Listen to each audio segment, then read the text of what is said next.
आगे बढ़ते हैं अगली कहानी की ओर। चक्रव्यूह में अब बात अमेरिका के उन वैज्ञानिकों की जो रहस्यमयी हालत में गायब हो गए हैं या मार दिए जा रहे हैं। ये सभी वैज्ञानिक न्यूक्लियर पावर और यूएफओ यानी अनआइडेंटिफाइड फ्लाइंग ऑब्जेक्ट्स जैसे कठिन विषयों पर काम कर रहे थे। दुनिया के सबसे सुरक्षित कहे जाने वाले अमेरिका में अति महत्वपूर्ण करीब 10 वैज्ञानिकों के गायब होने से हड़कंप मचा हुआ है।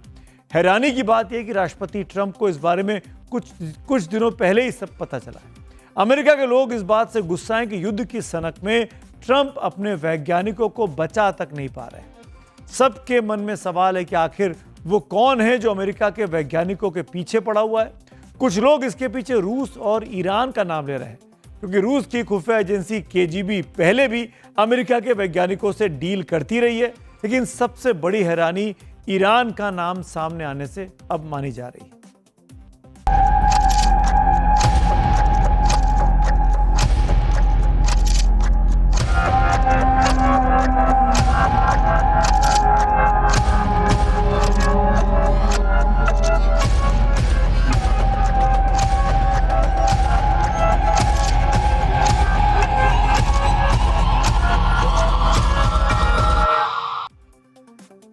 अमेरिका में दुनिया के सबसे सुरक्षित माने जाने वाले देश में 3 सालों में 2023 से 2026 के बीच में 10 वैज्ञानिक या तो गायब हो गए या उनकी हत्या कर दी गई। इस पीछे अमेरिका के पास कोई सटीक जवाब नहीं कि आखिरकार ऐसा क्यों हो रहा है।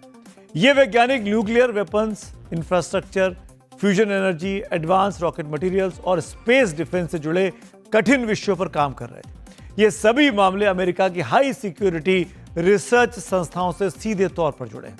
इसमें नासा का जेट प्रोपल्शन लैब है और एमआईटी का plasma science and fusion centre तक शामिल है। ये दोनों ही संस्थान न्यूक्लियर और यूएफओ से जुड़े सीक्रेट रिसर्च पर काम चुपचाप करते रहते हैं। रिपोर्ट्स के मुताबिक कई लापता वैज्ञानिक अपने घरों से अचानक पैदल निकल गए।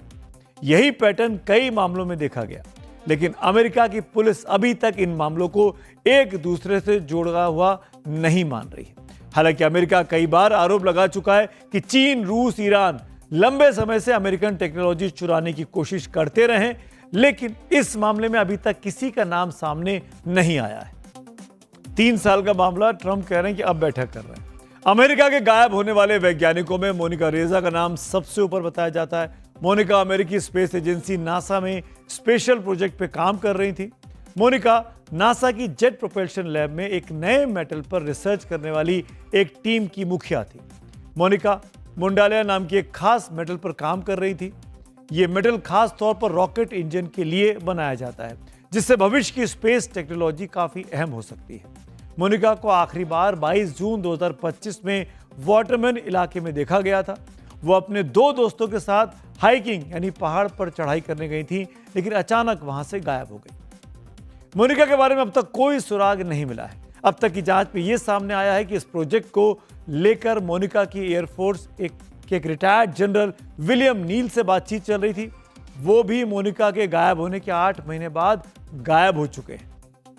अमेरिका में मारे गए वैज्ञानिकों को लेकर अब ईरान का नाम सामने आया है।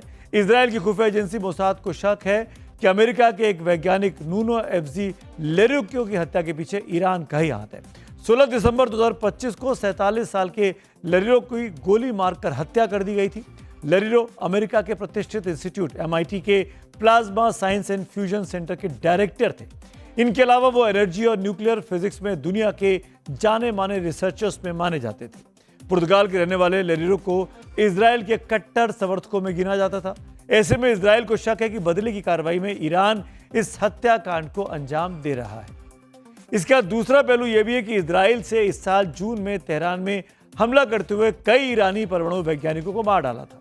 हालांकि इजराइल की बात पर अभी तक अमेरिका ने ईरान को लेकर कोई आधिकारिक पुष्टि नहीं की।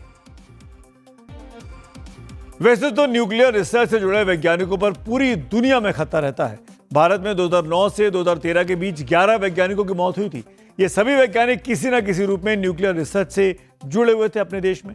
इनमें से 8 वैज्ञानिक मुंबई के BARC Bhabha atomic research centre से जुड़े हुए थे। इनमें कई मौतें रहस्यमयी तरीके से हुई थी। इससे पहले 24 जनवरी 1966 को डॉक्टर हुमी जहांगीर भाभा की एक विमान दुर्घटना में मौत हुई थी। डॉक्टर भाभा भारतीय परमाणु कार्यक्रम का जनक माने जाते थे। उनकी मौत पर आज भी लोगों को शक है। आइए बात